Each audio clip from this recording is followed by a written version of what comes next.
শুভেন্দু কে? শুভেন্দু না রাজ্য সরকারের কেউ, না কেন্দ্রীয় সরকারের কেউ। ও একটা লুম্পেন, নাচানাচি করে এখানে সাম্প্রদায়িক সম্প্রীতি নষ্ট করবে, জয় শ্রীরাম ধ্বনি দিয়ে উত্তেজনা করবে, শুধু ওর মুখ্যমন্ত্রী হওয়ার স্বপ্ন। এটা সব অশিক্ষিত মাল। এরা ভাবছে যে আমরা বাংলাদেশে ঢুকে যাবো, কক্সবাজারটা নিয়ে নেবো, ওইখান থেকে আমরা সমুদ্রপথে ডাইরেক্ট অ্যাক্সেস পেয়ে যাবো নর্থ ইস্টে। এসব স্বপ্ন দেখছে বাংলাদেশের হিন্দুদের। এদের কিছু এজেন্ট আছে, এরা প্ররোচনা দিয়ে চাচ্ছে বাংলাদেশের উত্তেজনা হোক, আর সেইটা আমরা পশ্চিমবাংলা তথা ভারতবর্ষে আমরা কাজে লাগাবো। যে ওখানে হিন্দুদের খুব অত্যাচার হচ্ছে, তার মানে কি এখানে মুসলমানদের অত্যাচার করতে হবে? এইখানে এসে আন্দোলন কেন? যদি প্রকৃতপক্ষে যদি কিছু করতে চাও তাহলে ভারত সরকার কিছু করতে পারে। ভারত সরকার ডিপ্লোম্যাটিক রিলেশন দিয়ে তাদের কাছে জানতে পারে যে আপনারা কেন ধরেছেন, আমরা জানতে চাই, আমাদের দেশের হিন্দুরা এটা চিন্তিত। 2রা ডিসেম্বর বাংলাদেশ পেট্রোপোল বর্ডারে তিনি সভা করবেন হিন্দুদেরকে নিয়ে। তার কারণ এই যে নব বলবে একদম নতুন যিনি আটক হলেন বাংলাদেশ থেকে, সেই সন্ন্যাসীর জন্য, সেই সন্ন্যাসীর মুক্তির দাবিতে তিনি সেখানে যাবেন, তিনি সভা করবেন হিন্দুদেরকে নিয়ে। কি বলবেন সেক্ষেত্রে? আসলে শুভেন্দু জানে না চিন্ময় দাস যার মুক্তির জন্য আন্দোলন করতে যাচ্ছে, শুভেন্দু যদি জানে ও পালিয়ে যাবে। অলরেডি ওর যা তথ্য এসছে, যে ইসকনের মুখপাত্র ছিল সেই ইসকন প্রেস কনফারেন্স করে জানাচ্ছে ওর কর্মকাণ্ডের কোনো দায়িত্ব আমরা নেব না, এবং সে জেরার মুখে স্বীকার করেছে সে প্রতিদিন রাত্রে তার মহিলা সদস্যদের রাত্রে দেখে সে শোষণ করত। আমি এর থেকে আর বেশি কিছু বলতে পারছি না। শিশুদের সঙ্গে খারাপ ব্যবহার করত, এবং তার বাড়িতে কোটি কোটি টাকা পাওয়া গেছে, অবৈধ টাকা, এবং 1 কিলো সোনা পাওয়া গেছে। এটা আজকের রিপোর্ট। তো ও তো একটা পাগল, শুভেন্দু একটা পাগল। ও একটা কিছু পেলে হিন্দু হলেই হলো। আরে প্রথম কথা হচ্ছে যে ওই যে যার জন্য করছে সে কি হিন্দু? হিন্দু ধর্ম কি বলে? ইসকনরা কি হিন্দু? তাদের স্লোগান কি জয় শ্রীরাম? এরা জয় শ্রীরাম ইউজ করছে। তাহলে প্রথম কথা বিষয়টা বুঝুক। যেভাবে শুভেন্দু আন্দোলনে নেমে গেছে, সেইভাবে আমাদের প্রধানমন্ত্রীও বিবৃতি দিয়ে দিল বাংলাদেশে হিন্দুদের উপরে অন্যায় হচ্ছে, ওকে গ্রেপ্তার করেছে, প্রতিক্রিয়া দিল। মানে অশিক্ষিত লোক হলে এইটা সমস্যা হয়। এরা সব জায়গায় হিন্দু মুসলমান করছে। সেই লোকটা না হিন্দু, না ভালো মানুষ, না সমাজসেবী। তার সংগঠন তাকে বহিষ্কার করেছে এবং বিবৃতি দিয়ে জানিয়ে যাচ্ছে ওর কর্মকাণ্ডের দায় আমরা নেব না। তাহলে এটা মূর্খার মতো কাজ হচ্ছে। বাংলাদেশের বিষয় প্রথম কথা, ওটা একটা বিদেশের ব্যাপার। তাদের দেশে তারা প্রয়োজন অনুযায়ী তাদের দেশের স্বার্থে কাউকে গ্রেপ্তার করতে পারে, ইনভেস্টিগেশন হবে, প্রমাণ হবে। যেমন দাবি উঠেছিল ইসকনকে ব্যান করা হোক, কিন্তু আদালত সবকিছু শোনা জানার পর বললো না, ব্যান করা হবে না। তার মানে তারা বায়াস না। এবারে এই ভদ্রলোক বা এই ছোট লোকটি যে নারী শোষণের অভিযোগে অভিযুক্ত এবং তার বিরুদ্ধে তার সংগঠন কথা বলছে, তার দায়িত্ব নিচ্ছে না, তাহলে পুরো ঘটনা না জেনে খালি হিন্দু হিন্দু করে উত্তেজনা ছড়ানো। বাংলাদেশে মানুষকে, বাংলাদেশের হিন্দুদের, এদের কিছু এজেন্ট আছে, এরা প্ররোচনা দিয়ে চাচ্ছে বাংলাদেশের উত্তেজনা হোক, আর সেইটা আমরা পশ্চিমবাংলা তথা ভারতবর্ষে আমরা কাজে লাগাবো। যে ওখানে হিন্দুদের খুব অত্যাচার হচ্ছে, তার মানে কি এখানে মুসলমানদের অত্যাচার করতে হবে, বা এখানে হিন্দুদের ঐক্যবদ্ধ হতে হবে? আরে এই দেশের হিন্দুদের তোমরা ন্যায় বিচার দাও না। আমার মণিপুরের বোনেদের, আমার মণিপুরের শিশুদের জীবন সুরক্ষিত না, তাদের হত্যা করা হচ্ছে, তাদের মন্দির গির্জা ভাঙচুর হচ্ছে। এই এতদিনে যে দাঙ্গা হচ্ছে মণিপুরে, একদিকে হিন্দু আদিবাসী আর একদিকে খ্রিস্টান আদিবাসী, এই তো এদের সত্তা তো এরা ভারতীয়। তাহলে এই 1 বছরের উপরে হত্যালীলা চলছে, সেখানে বিজেপির, নরেন্দ্র মোদীর কোনো আগ্রহ নেই। আমার আসামের আমার বোনেরা, আমার ভাইরা নির্যাতিত, এনআরসির নামে তাদের জীবন তছনছ হয়েছে, লক্ষ লক্ষ মানুষের আধার কার্ড ধ্বংস হয়েছে, তাদের কাজ কর্ম জীবিকা ধ্বংস হয়ে গেছে। মানে কষ্ট বলে বোঝানো যাবে না, যার উপরে হচ্ছে তারাই বুঝবে। ত্রিপুরায় আমার বাঙালি ভাই বোনদের উপরে অত্যাচার হচ্ছে, আমার উত্তরপ্রদেশে আমার দলিত ভাই বোনদের অত্যাচার হচ্ছে, আদিবাসীদের জমি জঙ্গল কেড়ে নেওয়া হচ্ছে, তাদের হত্যা করা হচ্ছে। এরা হিন্দু না, এরা ভারতীয় না। বাংলাদেশের ব্যাপারে তোমরা যাচ্ছ উত্তেজনা চালাতে। আসলে বাংলাদেশে যে হিন্দু ভাইরা শান্তিতে আছে, বাংলাদেশের হিন্দু ভাইরা সুরক্ষিত। আমার বাংলাদেশে হিন্দু বন্ধু আছে আর মুসলমান প্রচুর আত্মীয় আছে, আমি কয়েকবার গেছি, তারা সেখানে যথেষ্ট ভালো আছে, তাদের মধ্যে কোনো বিরোধ নেই। এরা কিছু হিন্দুত্ববাদী সংগঠন এজেন্ট পাঠিয়ে ওখানে উত্তেজনা চলেছে রাজনৈতিক ফায়দা নেওয়ার জন্য। ওই কক্সবাজারকে ওখান থেকে ভেঙে আলাদা করে, এগুলো কি উন্মাদন। আর এইসব জিনিসকে প্রশ্রয় দিচ্ছে। হাসিনার প্রতি বাংলাদেশের মানুষের এত ক্ষোভ, যাকে পালিয়ে আসতে হলো প্রাণ নিয়ে, পৃথিবীর কেউ দায়িত্ব নিল না, আপনি দায়িত্ব নিয়ে নিলেন। তাকে রেখে আপনার কি লাভ হচ্ছে? এতে বাংলাদেশের সঙ্গে আমাদের রেশারেশি বাড়ছে। আপনি তাদেরকে বিপদের মধ্যে ফেলে দিচ্ছেন। এই যে ওখানে হিন্দুত্ববাদী আন্দোলন হচ্ছে, তাকে নরেন্দ্র মোদী সমর্থন দিচ্ছে, তাকে শুভেন্দু অধিকারী সমর্থন দিচ্ছে। এবারে ওরা ভারতবর্ষের একটা বৃহৎ শক্তি, ওরা ভয় পেয়ে গিয়ে ভাববে যে কি হবে, তাহলে আমেরিকাকে ডাকি, রাশিয়াকে ডাকি, চীনকে ডাকি, পাকিস্তানকে অলরেডি ডেকে নিয়েছে। এতে ভারতের লাভটা কোথায় হচ্ছে? তা আমি বলবো আমার হিন্দু ভাই বোনদের, আমরা হাজার হাজার বছর ধরে এই মাটিতে থাকি, ভারতবর্ষে থাকি, আমরা সবাই মিলে ভারতবর্ষটাকে গড়েছি। কোনোভাবে আমাদের সম্পর্কে কোনো চিড় যেন না ধরে, অবিশ্বাস না তৈরি হয়। আমরা যদি এদের ফাঁদে পা দিই তাহলে আমাদের ঘরের ছেলেগুলো মারা যাবে, একে অপরের বাড়িতে আগুন লাগাবে, ধ্বংস করবে, ভারতবর্ষ ধ্বংস হবে, এরা কাল পালিয়ে যাবে। এদের কিচ্ছু লাগে না ভারতবর্ষের জন্য, এরা লুটেরা। অতএব আমি বলবো কোনোভাবে আমাদের সম্পর্কে, আমাদের বিশ্বাসে যেন চিড় না ধরে।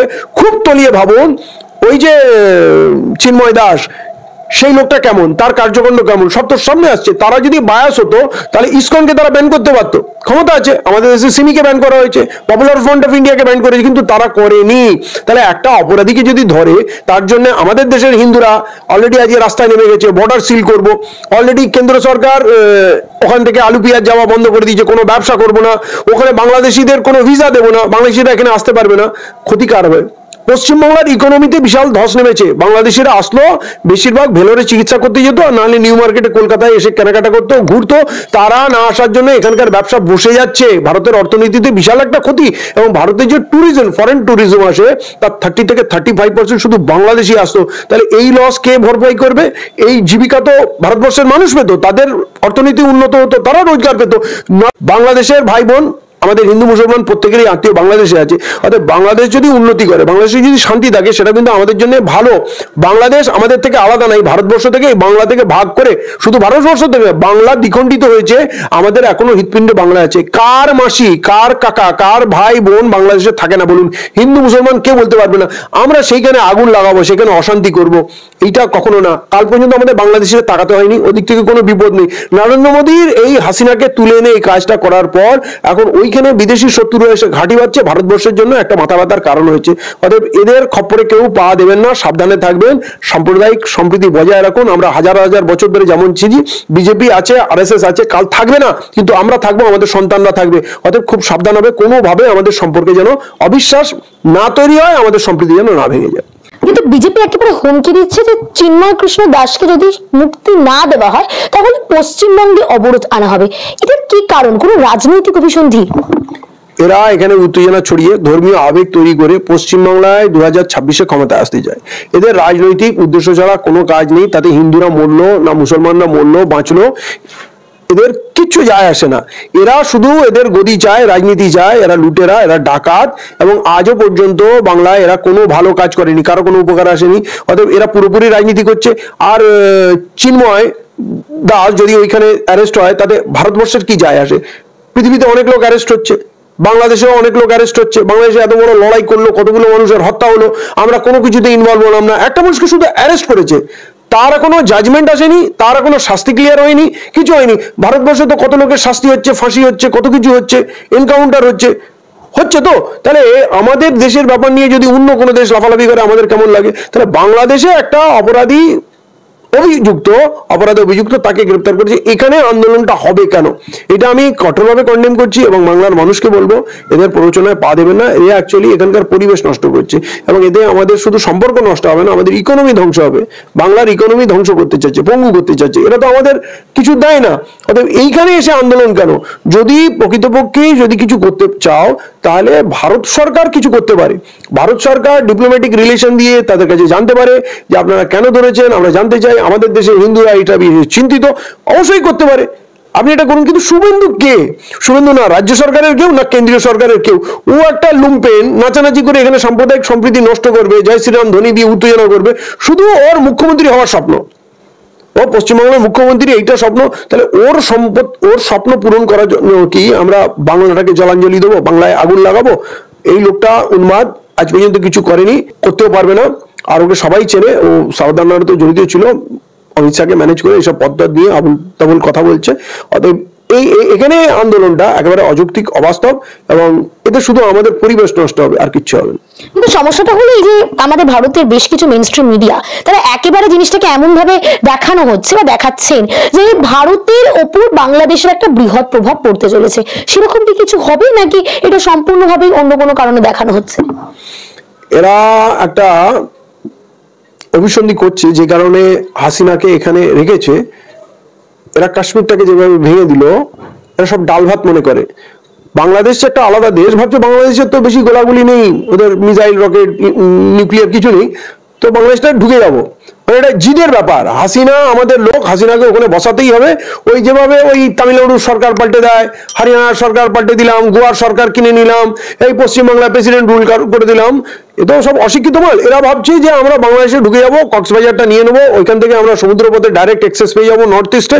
এসব স্বপ্ন দেখছে এবং এই কারণেই ওখানকার উত্তেজনা তৈরি করছে। তোমরা ওখানে গন্ডগোল পাঠাও, আমরা সুযোগ বুঝে, যেমন ওই রাশিয়া ইউক্রেনে ঢুকে গেল, এরা নিজেকে সুপার পাওয়ার মনে করে, ভাবছে বাংলাদেশে চলে যাবে। কিন্তু এই যে পরিণতি হবে, ওখানে রাশিয়া আসবে, চায়না আসবে, আমেরিকা আসবে, পাকিস্তান আসবে।